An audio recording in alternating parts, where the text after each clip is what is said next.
Indy DPW was activating some of its snow force drivers to treat the roads in anticipation of those possible slick spots. Well, it's wintertime here in the Midwest, and that only means one thing: the car's worst enemy, salt. It's all over the roads everywhere.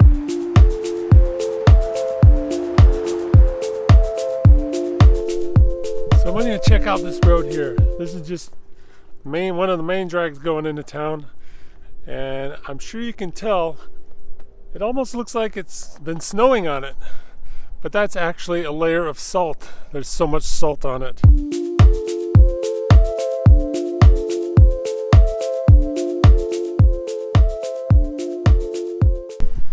So you say you want to run to Home Depot and grab some lumber, more salt.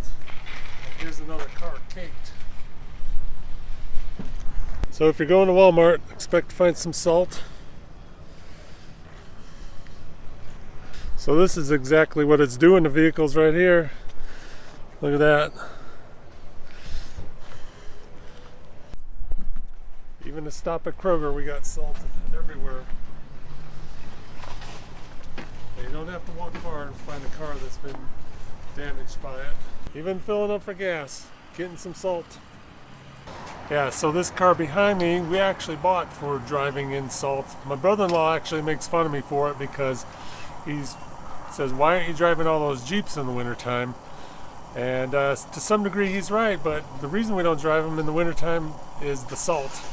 If it wasn't for the salt, sure, go out there, have some fun in them and things like that, but the salt just is going to kill them. So this is why we got this.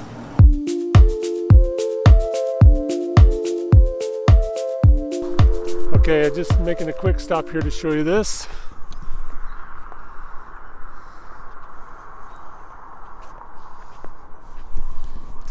Can you see those lines on the road? That's the brine solution. And from what I'm reading, it has a magnesium in it, which is actually harder on your car than the salt would be. And another thing in the brine solution is it's made to stick to the road, right? They add a sticky solution to it. So it's kind of a double-edged sword. It sticks to the road, but when it gets in your car, it also sticks to your car.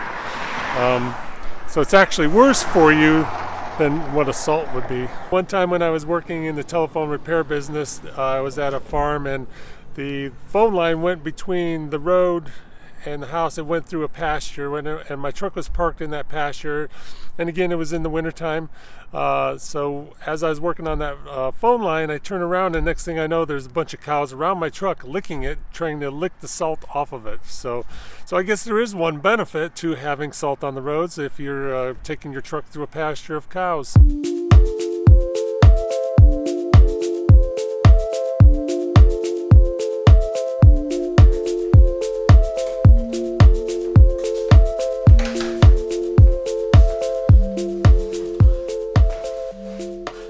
Alright, so there you are.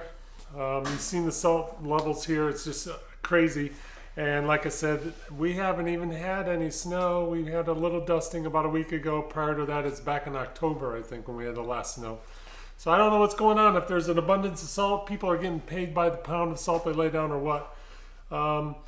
So we just deal with it. I understand why the salt is out there. It's not even like I have an alternative.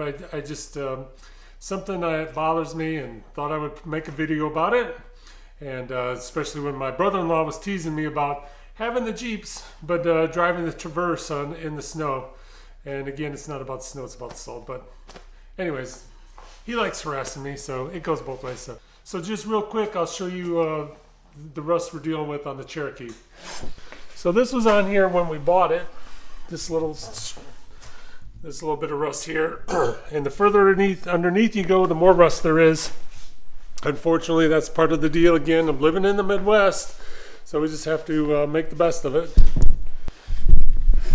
I do have plans to try to address it with some of this stuff and see what that does. Supposedly it's going to coat it up and make it to a point where it won't rust any further. It more or less encapsulates the rust, and away we go. Unfortunately, once you get rust in something, it just keeps coming back. But we'll just deal with it the best we can.